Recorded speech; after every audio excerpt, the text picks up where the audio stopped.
Hello all, it's Paul again for another edition of radio restorations. I'll just swing you around. Alright, so these are all bagged up. Many of you may be familiar with these radios. So this is the Cybernet Mark 1 AP703 Apollo. Rebuilt, back to standard, fully operational. Covers painted, lots of parts replaced, VCO, lots of dry joints, replaced damaged slugs, ferrite cores in potentiometers. So it was the Hamburg with the lot, and then did all of the cosmetic stuff. It's very hard to see in the plastic, but it looks like factory. Right, what else do we have here? Obviously the President Adams, which was a long restoration. That was a big one. That one is as new. Again, all new hardware, from screws internally through to faceplate being painted, faceplate decal from CB Faceplates in the UK. Didn't do anything to this Galaxy Deluxe Edition. It's just a bucket list radio. Then we have the Hornet, which had very deep person's name in the front fascia there. That's all gone. Also showed people how to use the chrome marker for that leading edge, which you just can't tell that there's been any damage. And that's come up really, really nice. Okay, then that leads us to these two, which have been on the bench for some time. I just finished them off today. So both have had, this one, the Grant, the Uniden Grant, 4-button, has had complete covers stripped, painted, has this one had a very deep burn with a soldering iron right across here of a person's name. That's all been taken out. Covers were painted today with my airbrush,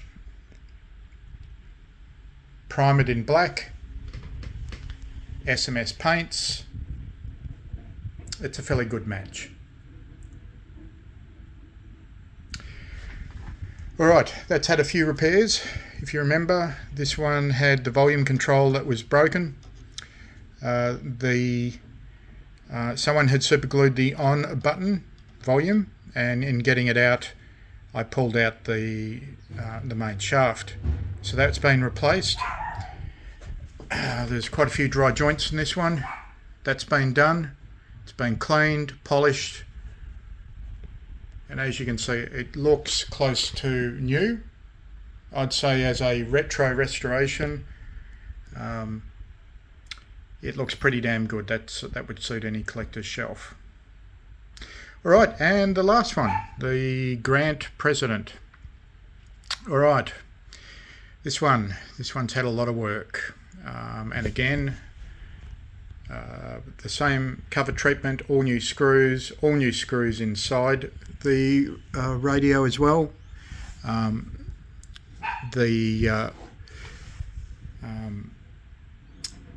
This is the one that had all different screws. It had wood screws in the covers. It had the wrong gimbals, had the wrong screws on top.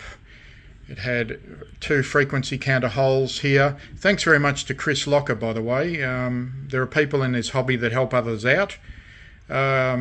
If you remember, I did a plastic plug for a quick fix on these to show you how to fix holes in covers.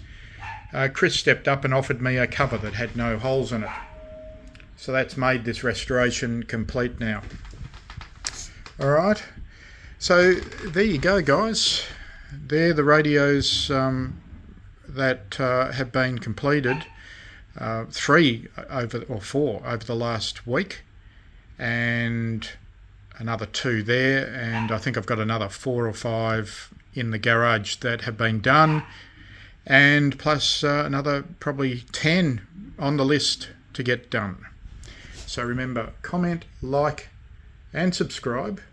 And remember, the main focus on this channel is to restore radios, bring them back from, you know, the bin, the trash can, you know, and to see these as they started, these were really bad. The faceplates were bad, damaged. There's been so much work done to them to bring them back to this condition, and it's something that I enjoy.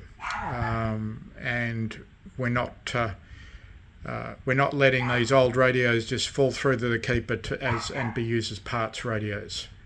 So there we go. I'll bag those up after that and put them away. Thank you very much, guys. Cheers. This is Pull It Apart Paul, another edition in Radio Restorations. Please comment, like and subscribe.